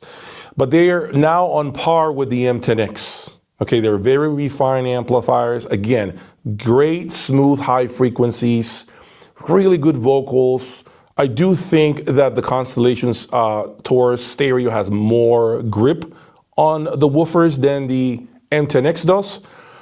But I don't think you'll ever feel shortchanged with the Constellation Taurus amplifier. If you can find the matching, I think it's called the Virgo preamplifier, if I'm not making a mistake. If you can find the matching Virgo with the external, what is it called? There's like another separate chassis. It's escaping me. It comes with umbilical cords for the main preamplifier. If you can find that, you're going to have a combo you're going to enjoy for a long time. okay? Reliability has been great on both. I can't say that Constellation has given me any problems. I don't remember Constellation Electronics giving me any issues ever. And so you should feel quite comfortable buying it secondhand, okay? So right there, you're probably looking at another 15 grand for the stereo Taurus with a matching Constellation preamplifier, okay? Just make sure, I think it's called the DC filter on the Constellation preamplifier. I think it's called DC filter. I can't remember what it's called. So that's a second combo that I think many of you are gonna be very happy with. This Constellation combo really delivered a high degree of performance when I had it in my Florida listening room. I'm telling you right now, do not discount it. Do not think for a minute that just because it's discontinued, it's not a good combo. It is a great combo that gives you a lot of the attributes of some of the best gear that we have today. A lot of the best qualities of what we have today is certainly there on that Constellation setup. And now the final combo that I want to make sure you guys are aware of that is also very good for the money is the Griffin Essence amplifier. The Griffin Essence amplifier can be had approximately for about 12, 13 grand in the secondhand market, more or less, is what I think I've seen it. Class A amplifier. It's not a big amplifier. It's about 40 watts, I believe. It's a stereo amplifier, really good performance. It does not have the same amount of watts as the Constellation amplifier that I just talked about. But if you have fairly efficient speakers, I think that the Griffin Essence is a no-brainer. The quality of the watts of this Essence amplifier, in my opinion, is better than the Luxpin and the Constellation. But it falls short when it comes to controlling the bigger speakers that most of you have out there. Okay, so you have to keep in mind that it only has, I believe, 40 watts Class A in stereo. The monos are very hard to come by. Very hard to come by Griffin Essence monos. The stereo is limited to a lot of speakers. It's not gonna work quite well with a lot of speakers out there. If you have a big room to fill or if you like to crank up the volume, I think it's gonna run out of steam, okay? But if you have a smaller room, right, fairly efficient speakers, you're not looking to run the neighbors out of their house with volume levels, I think the Essence will very much surprise you because it's got the big soundstage that Griffin is known for, enormous soundstage, liquidity, great vocals. It's a very intimate sound, okay? It's really, I would say, some of the best watts that come from the Griffin Apex amplifier are found in that Essence. When it comes to the preamplifier, that's where I would say you should look into probably a different preamplifier from Griffin. I would not recommend the Xena preamplifier. I would tell you I would not recommend the Xena. I do recommend the Essence preamplifier if you have to go with a matching preamplifier. Although there's another preamplifier that I think could work quite well with the Essence, and that happens to be the Audio Research Rev 6 SE. Okay, yes, it sounded amazing with Griffin. It's the same effect that it has had, the same impact that it has had with Past Labs. We all know Past Labs in Audio Research sounds fantastic. Griffin and Audio Research sound fantastic, okay? So Griffin Essence stereo amplifier with some speaker limitations, as I said to you. But if you can get the right speaker for that amplifier and a good Essence preamplifier or an Audio Research preamplifier, I think you're gonna be very happy with that combination, okay?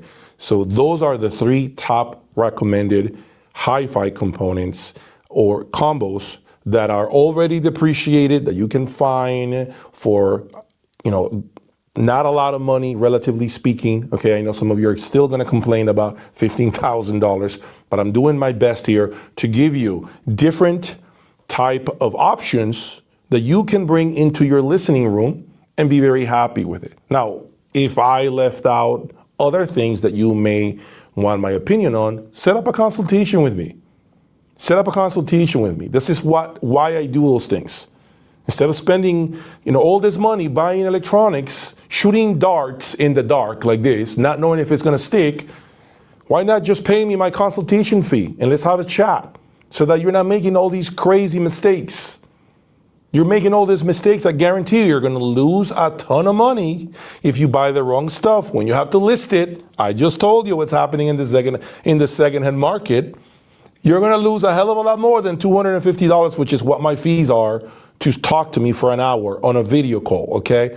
I promise you, you're going to be spending a hell of a lot. You're going to be losing a lot more money by doing your own test and your own trials in your listening spot, okay? All right, so let me take a couple more questions, guys, and then I will go. Let me see what else you guys got.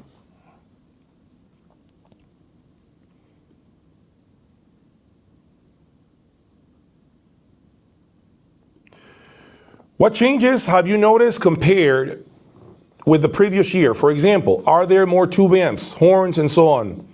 Not really. I think tube gear is a niche within a niche. I am a proponent of solid state. I've told my ultra hi-fi group all the time, I prefer solid state. But you're not wrong for liking tubes.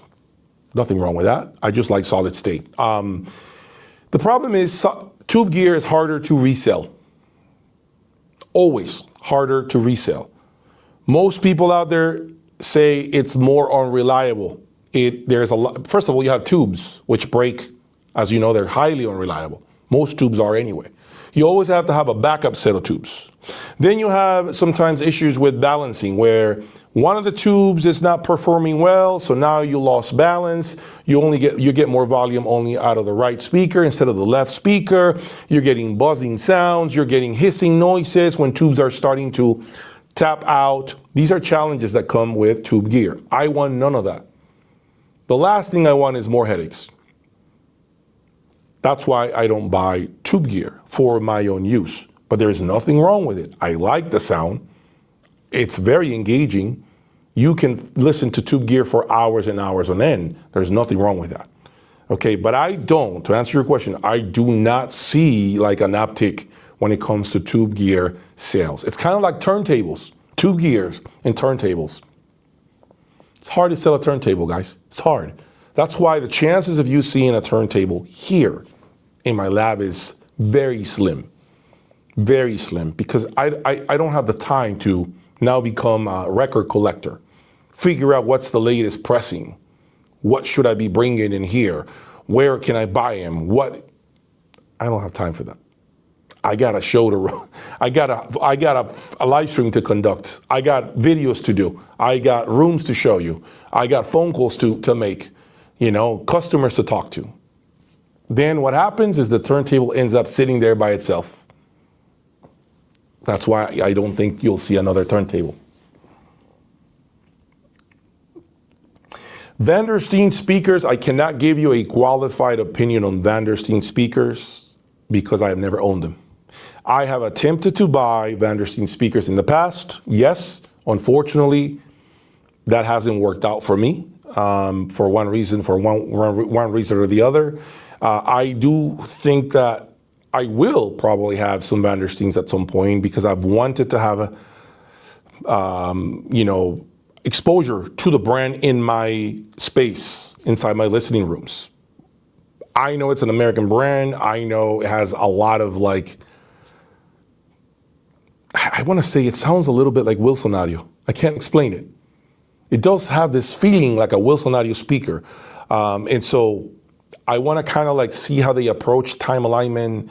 I want to listen to their speakers here with their own amplifiers and see what kind of sound we get.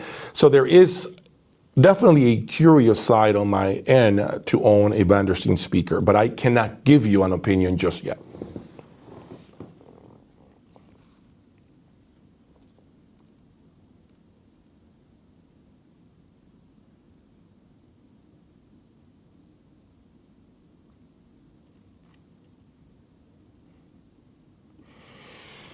Is it a sin to mix and match CH precision components? How much performance is actually lost when you pair it with different amps and preamp brands? I'm going to repeat myself again. You should always do matching HiFi brands, amps with their preamps. You get a baseline that way. You understand what the designer intended to do. You get a feel for whatever they were trying to do as far as the performance, as far as how they voiced their electronics. Okay? You always should do Boulder with Boulder, CH with CH, Griffin with Griffin, Goldman with Goldman, and so on. Always. You should never step out unless you've had a baseline. Never step out. Meaning, if you're trying to do an audio research preamplifier for your current amp, I would encourage you to buy that preamp first and compare it to your current preamplifier, which should be the matching brand of the amplifier you've got. Only then you can say, I absolutely like more this audio research preamplifier than my current preamplifier. Make the switch. But if you do not know how that brand, CH Precision specifically, sounds with matching amps and preamps, you have no business doing what I do. For example, I just discovered that the M10 CH Precision amplifier sounds fantastic with the Griffin Commander. No one has done that. Who else has done that comparison? I have an L10 and a Commander on the same rack. Same rack, same critical mass stuff, same cables, same power cords, same power conditioner. I can tell you the Commander sounds fantastic with the M10 CH Precision amplifier. But I can also tell you the L10 preamplifier sounds really good with Griffin Apex monos. So, but I have done the work with the actual matching amps and preamps. You see what I'm saying? So always be cautious when you're mixing matching products.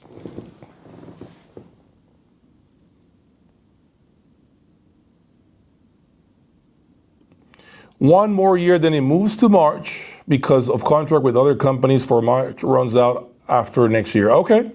Are you talking about the Dallas, the Southwest show? I didn't know that.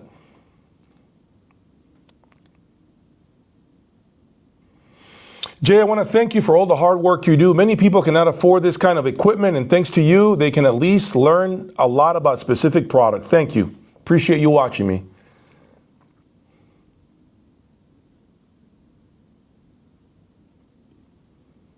Any British brands? I don't know if I don't really have any favorites when it comes to British brands. I mean, the first one that comes to mind is B&W, and then obviously the Cord brand, right? Dax and such. I'm sure there are more that I'm missing, but they build quality products in the UK. I can't say anything negative. They do. They have great products.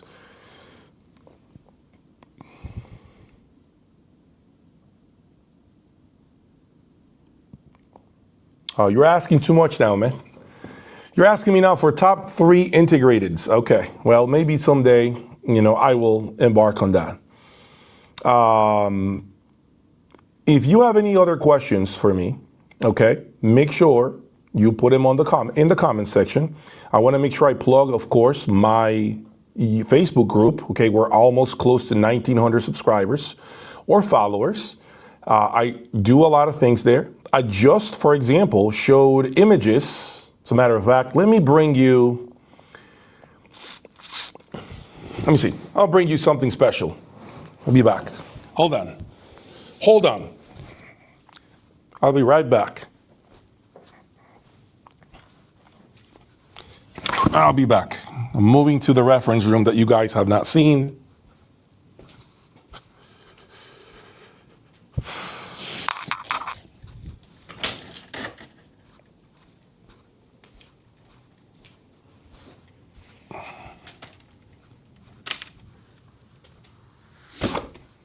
All right, I'm coming around.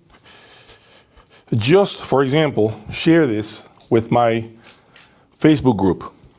I keep telling you guys to become part of my Facebook group. For some reason, you guys are hearing but not listening. My Facebook group just got images of this. You know what this is? Any clue? This is the cables, the speaker cable I will be trying over the next few days in my reference room. I told you my reference room is going to be something special. I'm working really hard to fine tune it, which is why you haven't seen it. This is the flagship Nordost Odin Gold speaker cables. Are you sitting down? Are you guys sitting down?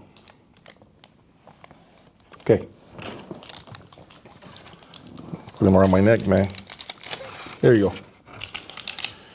Well, they MSRP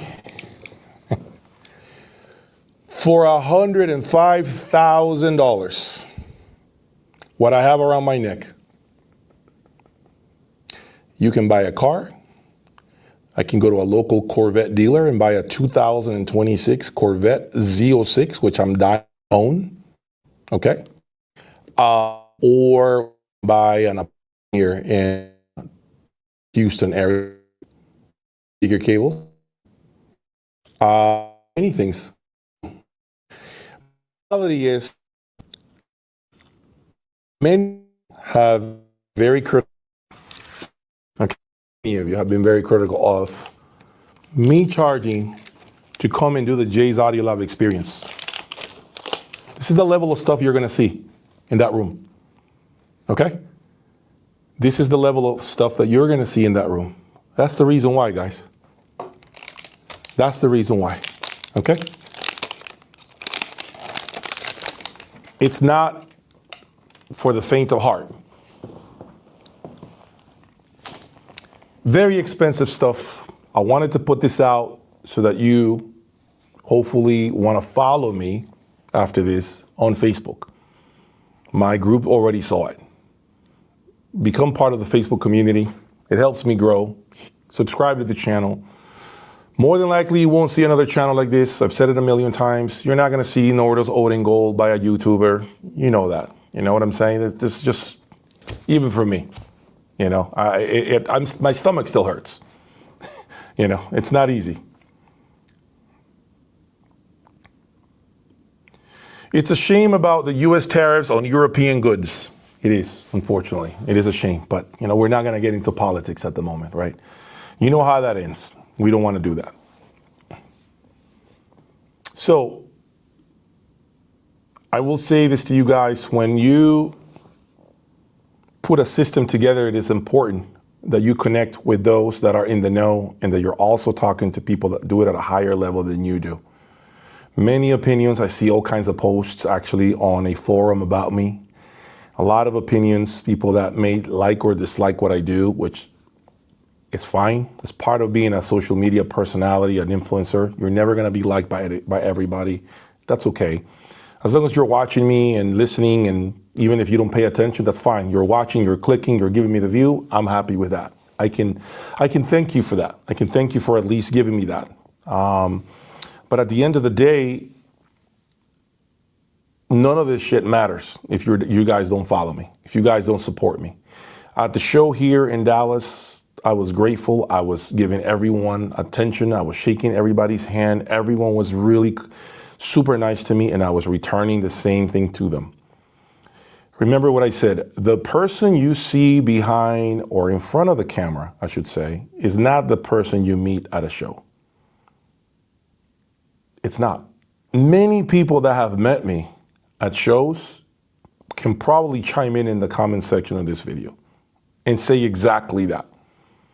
Many people can. Countless testimonials about what I'm about. Those that are always hating are pretty much people that would never buy anything from me to begin with.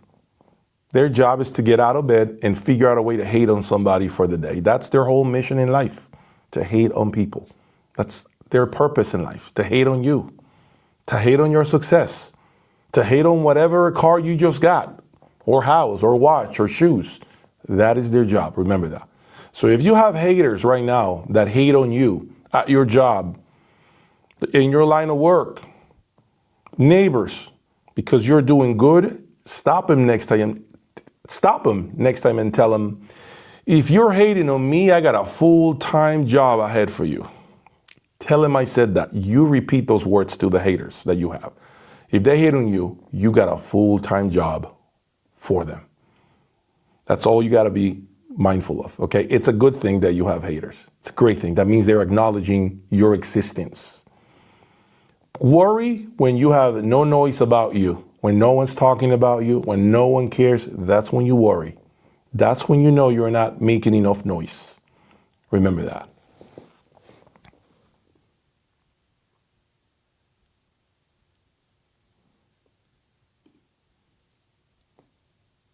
Thank you so much, man. I appreciate it. Thank you, thank you, thank you. Okay, will I review the Odin Gold?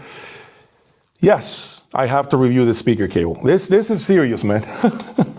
This is a serious speaker cable, guys. This is serious right here. I am like, damn. Like I've had a lot of Nordus cables in the past, including Odin speaker cables. I've tried Odin 2. I don't think I've owned Odin 2, but I've had them in my system. Someone loaned them to me in Florida, a dealer, I think it is, in Florida, and now these. So I'm going to be trying these speaker cables. Absolutely, I have to. So we'll see what these do. It looks really special. And by the way, you guys know the Chinese are copying these cables, right? You guys understand Chinese are creating knockoff versions of this. Yeah, you'll see them around on websites for $300. Don't get caught. Do not get caught. If you see any sort of Nordus Odin Gold online and you want to buy it, you better make sure you call the factory. You better make sure you turn in the serial number. You better make sure you have that person send you images of everything, including the box and the packaging, because there are many knockoffs. Another way to get scammed is, again, when the deal is too good to be true, it probably is. I'm telling you, I had to do a lot of research in my past with different cable brands. Do not get yourself caught in a knockoff product. You're going to lose your shirt off when you are looking for highway robbery deals. They don't exist. At the highest level, they don't exist. They do not exist. Okay? Really enjoy your channel. Most of the reviews are beyond my budget, but great to dream. Thank you. I really appreciate it. Who cleans the high-end rooms? Me, man. My wife said she doesn't want to clean these rooms because she already has to take care of the house, and I agree with her, right? And so I have to pass the vacuum. These wool rugs, by the way, both of these wool rugs shed like crazy. They shed more than a German Shepherd. I'm not even kidding you. I need to really vacuum my rooms. They need it. They really do need it. And that will eventually stop the shedding. But for the first like 4 or 5 months, they told me the freaking wool that these things will release is just a lot of it. Okay, so you guys understand. Haters are haters. Yes, they are, John. The Core Dave is a great DAC. I think it's past its prime. I think it's done its time. I think you should look into some other offerings from different brands, if I'm being honest with you. There are many other options you can look into.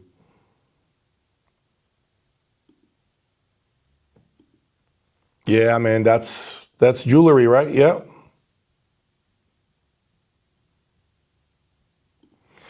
Jay, come to the Deluxe Hi-Fi show in the UK. It's fantastic. I would love to meet you. I would love to go someday, you know. I really would love to.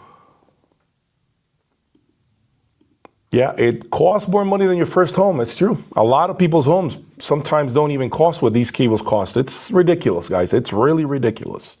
It really is. Okay, so any other questions that you guys may have? I think I've gone through everything I wanted to talk to you all about. Next week, my plan is to give you my take on my first live listening session of these speakers with my Goldman Electronics, the Telos 2800 and the Nemesis reference preamplifier, okay? That's gonna be my next video. So you need to stay tuned for that. Many of you are waiting for part 2, and I'm gonna do exactly that. I got a new camera. I'm camera obsessed. I have to tell you guys, I am camera obsessed. I hate to admit it. I think right now, these retailers are hating me.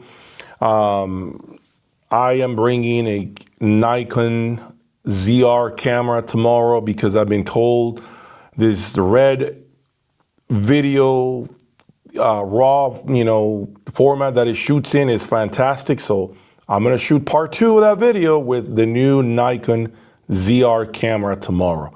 When that camera arrives, I'm gonna pop in the lens and I'm gonna start shooting part 2 of this video where you're gonna get my reactions of listening to the Goldman amplifiers and preamplifier with the Wilsons.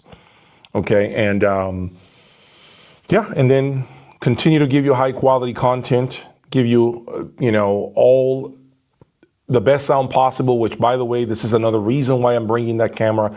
It's got 32-bit floating audio, which means it never clips. Regardless of how loud I play the system, it will never distort the microphones. Okay, internally, it does its adjustment, so I will be in position to give you better recordings. I have not decided on the microphones that I'm going to be buying for them. It will be XLR type of microphones that I will be buying for that camera. 2 microphones, 1 per speaker, and then you'll get the recordings that you've been asking me for. But ideally, if you're interested about any of this, if you're looking to buy HiFi, you should just fly in, man. Fly in, pay me the $3,500 that I charge, sit here with me, play with all my systems that I have in both rooms, and decide here, real time. YouTube compresses everything, guys, everything. You have no idea. When I look at the video footage that I shoot on my camera, right, and then I upload it on YouTube, it's like ridiculous how much of the quality of that footage is lost when I put it on YouTube. It's not the same. The colors don't look the same. The sharpness doesn't look the same. It's a lot of performance that you're missing. The same thing with audio. So if you're serious about buying this level of stuff, you have to fly in. You have to come here to Houston. I will pick you up. I will put you up in my apartment. We'll go out to eat and we'll have a ball listening to 2 sound systems. I'm telling you, it's the best money you can spend.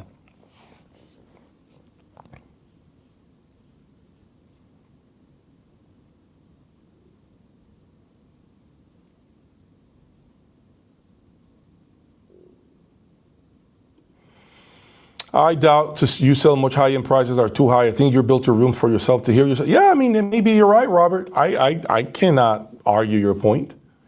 But ultimately, it's an accomplishment of mine to have 2 rooms that most dealers don't even have. I see that as a huge accomplishment for me.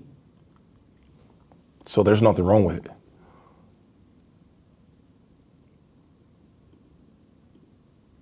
Have you tried the pink font Cyan? I have not tried it. Not tried it yet. I hear very good things about it. Not tried it. And am I coming to Vienna next year? That is the plan. I have a plan to go to Vienna. All things considered, I should be able to make a trip out there.